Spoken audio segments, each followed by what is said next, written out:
All right, and welcome to another episode of Talks with Ken, unpacking life situations together. So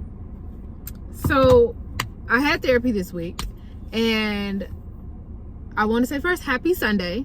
Do your Sunday resets, make it happen, okay? Get the kids ready for the week, get yourself ready for the week, meal prep, do whatever you need to do to get ready for the week. Clean your house, wash your clothes, all that good stuff. Listen to your R&B playlist while you clean, all that good stuff. So I waited later in the week to do my podcast episode because I actually wanted to have my therapy session and go based off that session. So the last 2 weeks, life has been lifing. I was technically supposed to have my session last week, but it ended up having to be canceled, so I had it this week. And I experienced a loss, an unexpected loss, a shocking loss, a surprising, like all of the above. Like it was shocking, surprising, hurtful, just, yeah, all of that. And I don't know how to process it. I still have not processed it. Like logically, as a logical person, taking myself out of the equation and out of knowing this person, I logically can understand and I logically can comprehend it, but I think emotionally I have not processed it. Emotionally, I have not gone through what I would feel or how I didn't. So at the start of the session, she asked me on a scale of 1 to 10, how was I feeling? And I said a solid 3, and 1 being the lowest, 10 being the highest. And I said a 3. And for her that was shocking because she's like, a 3 is pretty low. Like that was the lowest I've ever rated, going through anything. And then I let her know what happened, and then she kept asking me how I feel, and I just kept saying I'm okay. I just haven't processed it yet. I honestly don't think I'll process it until I go to the funeral, and that's coming up in a couple of days. So I don't think that I've fully processed it. And we got to talking about, my emotions. Now, I've always said, I wanted emotional control because I often fly off the handle. My personality is very aggressive. I'm very, not so much in your face, but I'm very, open with how I feel and my opinions. But I've learned that I'm only open in how I feel and my opinions when I'm upset or pissed off. I'm not open with my feelings unless I express an anger or upsetness. Other than that, any emotion, I'm not really open with it. Whether I'm happy, sad, excited, I'm not open. So we dug into that. And, I let her know that my childhood wasn't the best as far as emotional wise. So in experiencing that loss, I told her, I'm we grew up together, we saw each other often. And then, as you get older, you grow apart from people and y'all separate. But I told her I made the conscious decision to pretty much cut off half of my family. And she asked why. And I said, I personally don't agree with some of the choices that they've made in their lives, but also I don't appreciate and I don't, love the experience in which we had when we had to end up moving back in. Me, my mom, and my sister had to end up moving back in my grandmother's house from the age of 12 to 16 years old. That wasn't the greatest experience at all. Emotionally, mental health wise, it wasn't the best experience. And I said to her, your family is the first people you come across and that you come in contact with before you go out into the real world, before you go out to school, preschool, all of that. Your family are the first point of contact. These are the people that you know first. These are your first role models. These are the people that influence you the most in your first few years of life, before you go out into the world and you're around other children, other adults, and just other people in general. And I told her that I feel like growing up, I did not have great role models. I feel like the choices that they made in life weren't the best choices. And when I, got to that teenager, preteen stage, I didn't have the best emotional relationship. Like, I didn't have a village, pretty much. In a way, I resented them for it, because it was portrayed like me, my mom, and my sister were like this great burden, when in all actuality, it was just an unforeseen life experience that happened to my mother, to where we unfortunately had to move into my grandmother's house because of an unfortunate situation in our personal lives. And we talked about my younger self, and my younger self felt unprotected. She mentioned that,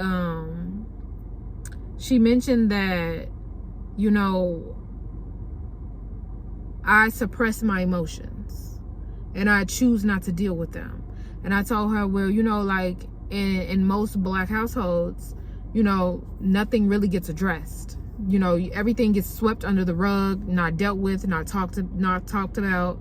And I felt like, as a child, if I were to express an emotion of dislike, or if something were to rub me the wrong way, if I were to say something or express how I feel, how I disliked something, it was taken as disrespect. It wasn't taken as, this is how she feels, she's a human being, she has the right to feel how she feels. It was taken as, oh, you're being disrespectful. And I told her, things that I experienced from the ages of 12 to, I would say, 19 years old, things that were done, I don't respect. They say your family is your blood, so you have to love them, but respect is definitely earned. And I feel like a lot of my family members don't have my respect at all under any circumstance. Like, I don't respect them. And we talked about like family bonds, and when I talk to my friends and they explain like, oh, I'm going to hang out with my cousin and we going to do blah blah blah, or I'm going to hang out with my sister or my brother and we going to do blah blah blah, to me that's so foreign, because I've never experienced that. I have a younger sister, an older sister, and an older brother, and we're all 3 years apart. And my older sister and my brother, they have a different mom, so we really didn't grow up together.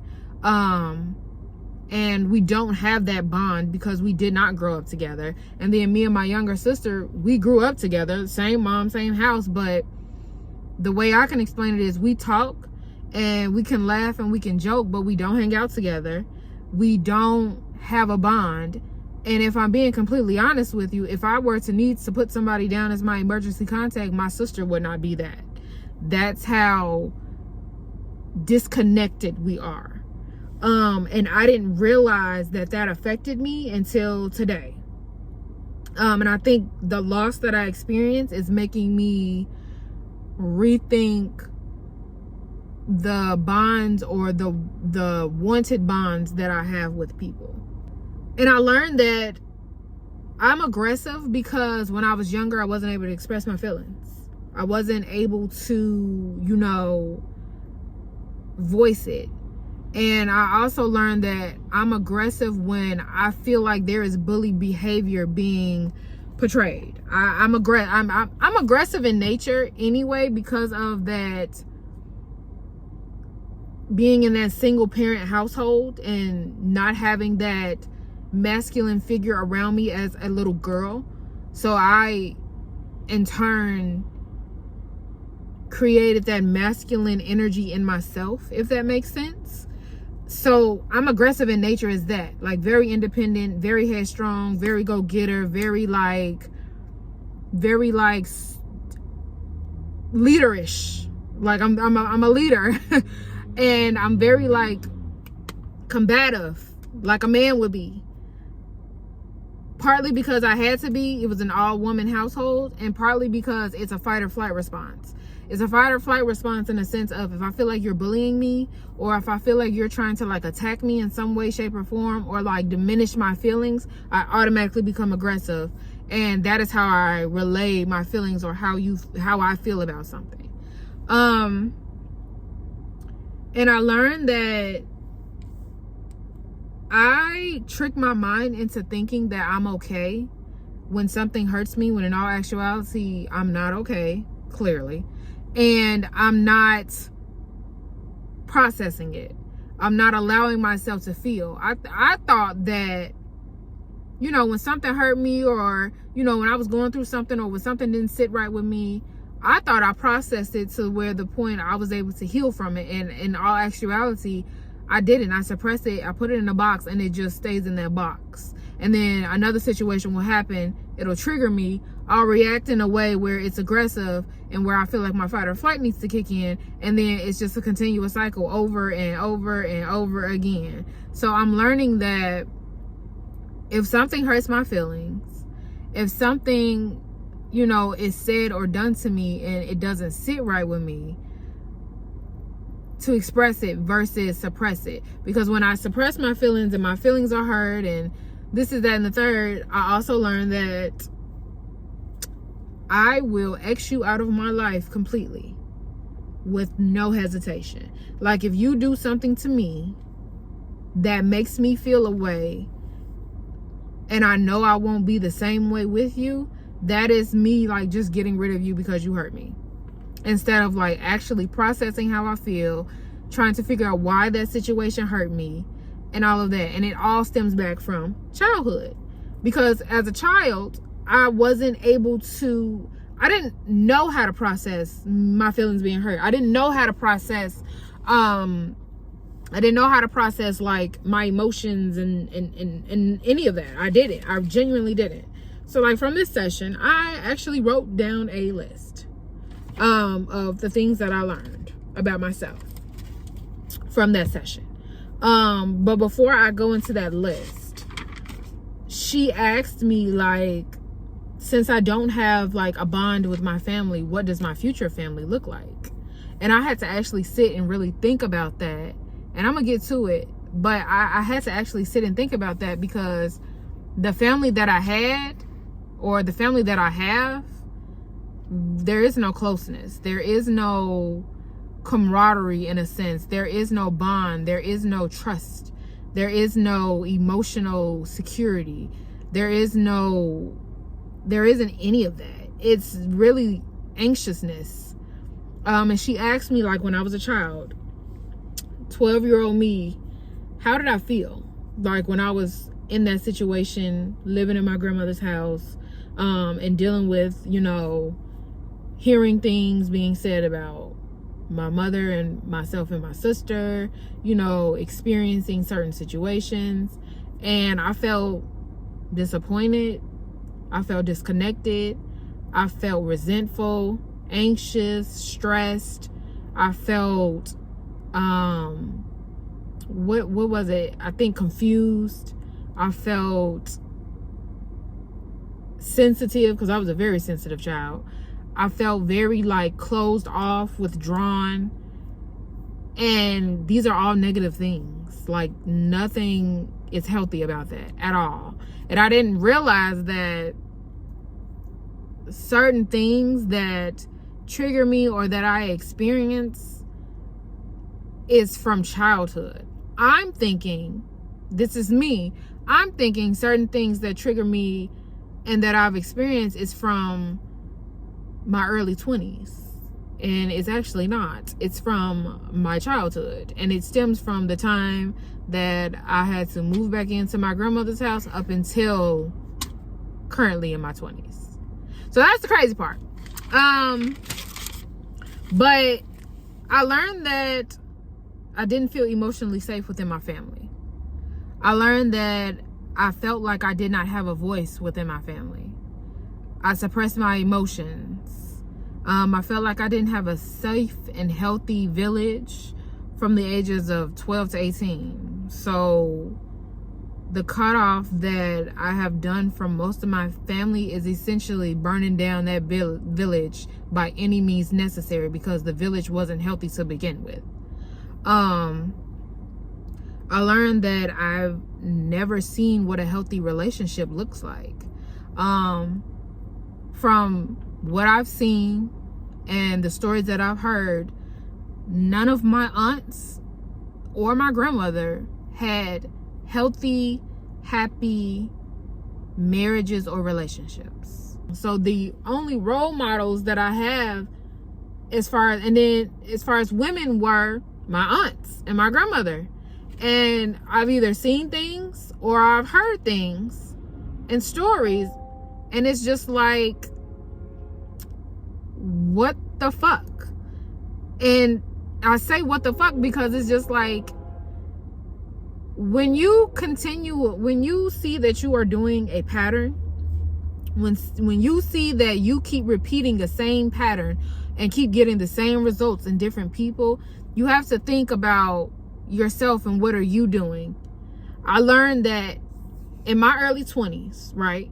From the first half of me being 25 to younger, the type of men that I dated were men that were verbally abusive, that were disrespectful, that cheated on me, that had no type of respect for me whatsoever. That just were downright out not great men for me. They could be great men for somebody else, but for me they were not. And I learned that I stay in situations longer than I need to be because I feel like that is what I saw. That is what I knew. It became normal to me. Staying in situations with people where, oh, he's talking to me crazy, but this is normal because this is what I saw, or this is what I heard stories about growing up as far as like family and role models. I feel like my aunts for sure failed me as role models. That is what I feel like. In a way.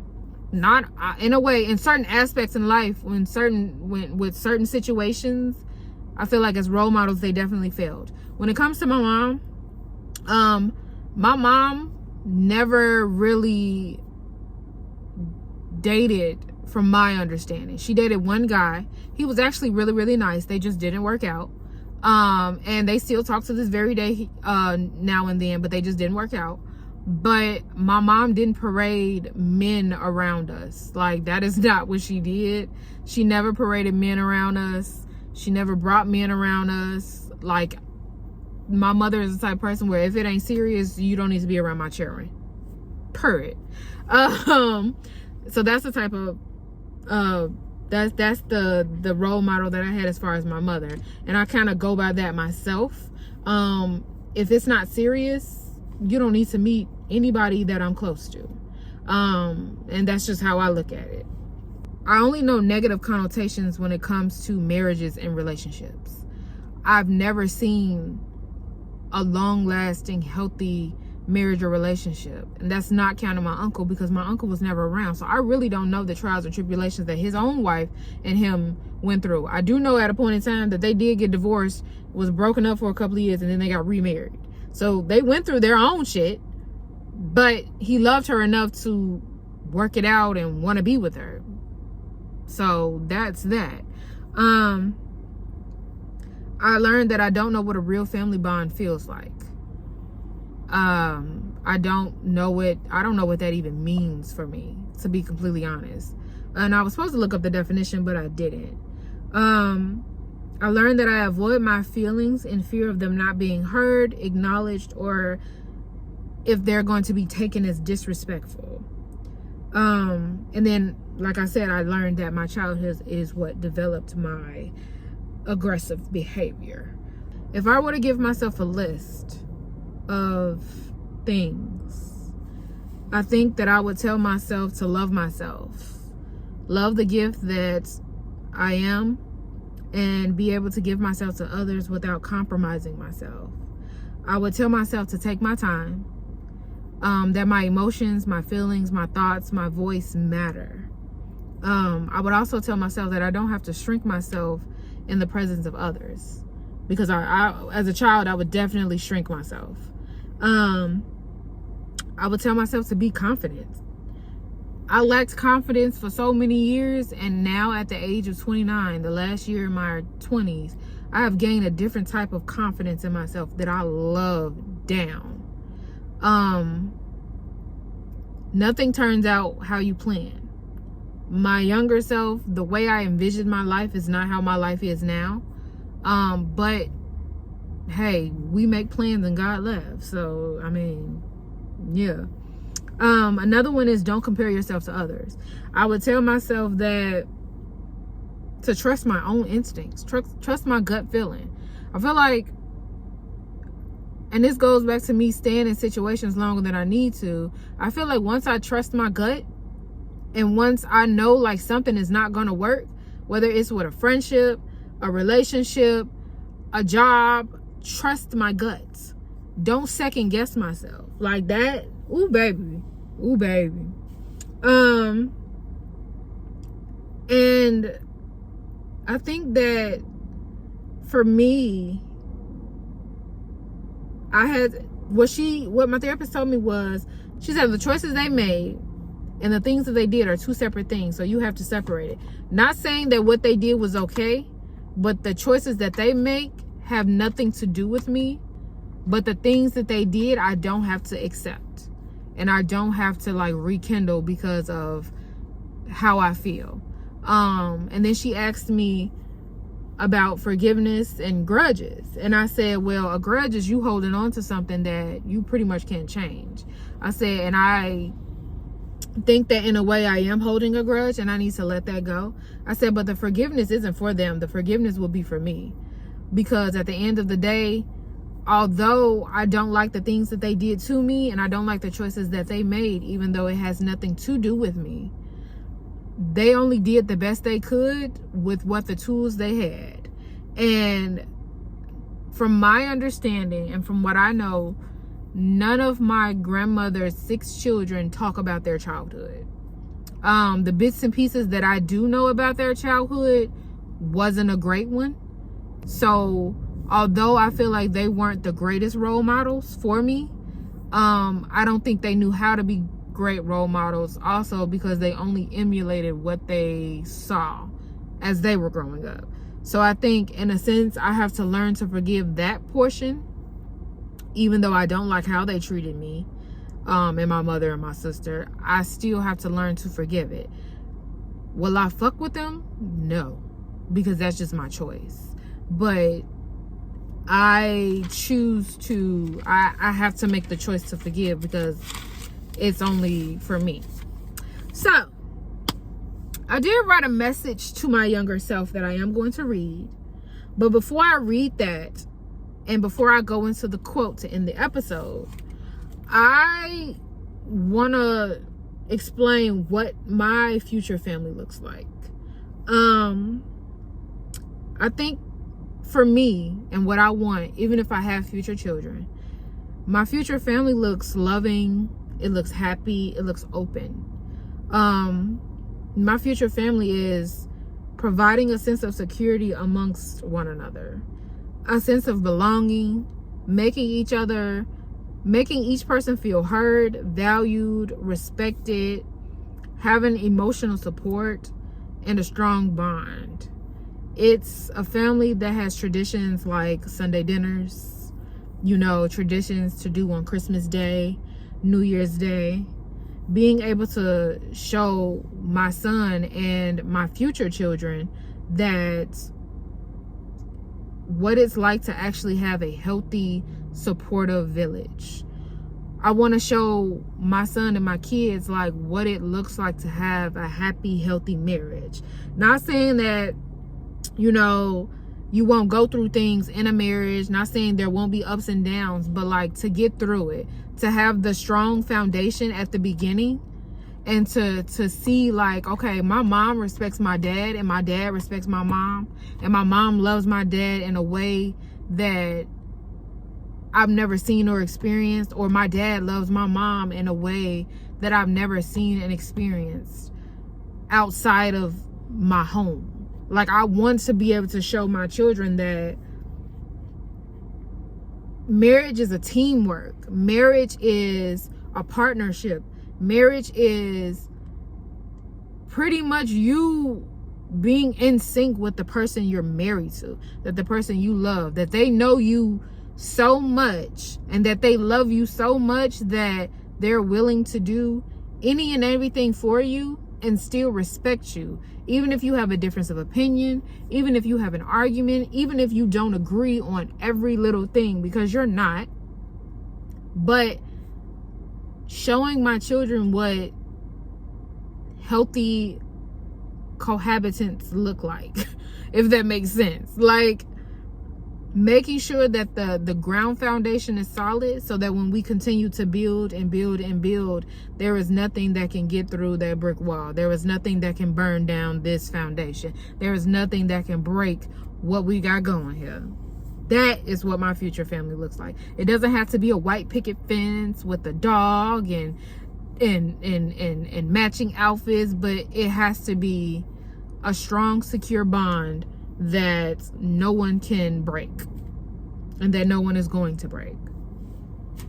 So to get into the message that I wrote to my younger self, and then we're going to go into our quotes. So, a message to my younger self: trust your instincts. Don't second guess yourself. You are not what you've experienced. The role models you had, the village you had, did the best that they could with the tools that they were also raised with. It's okay to forgive and never forget. It's okay to not hold a grudge. It's okay to express your emotions. Your voice matters. You don't have to dim your light so others can shine brighter than you. How you feel is valid and not disrespectful. You don't have to automatically give respect just because it's an adult or because they're family. You don't always have to be in a fight or flight aura. It's okay to be soft. It's okay to be feminine. It's okay to be vulnerable. It's okay to feel. And last but not least, it's okay to forgive wrong done to you and you moving on from the person. So I think that message to my younger self is all that I needed to hear or read or whatever you call it. And I think that now that I'm finally starting to heal that little girl in me, I think that now I'll be able to flourish in certain relationships. And I think also I'll be able to trust my instincts more than what I have, because I didn't know how to trust my instincts. So there's that. So to get into our quotes, ladies and gentlemen, it says, "Dear younger self, you're not just difficult, you've been hurt. You don't just have trust issues, you've been betrayed. You don't need to lighten up, you need to heal. And one day, soon, you will start your healing journey. It may not feel like it now, but you will heal, you will grow, and your story will help others." So with that being said, Nakia, I want you all to think about, what would you tell your younger self? And also think about, how do you heal your younger self as well? So with that being said, thank you guys so much for listening. I will see you, or you will hear from me next week. And I hope that this was able to help you in some way, shape, or form. Don't forget to do your Sunday reset. Happy Sunday. And we'll talk next week. Peace.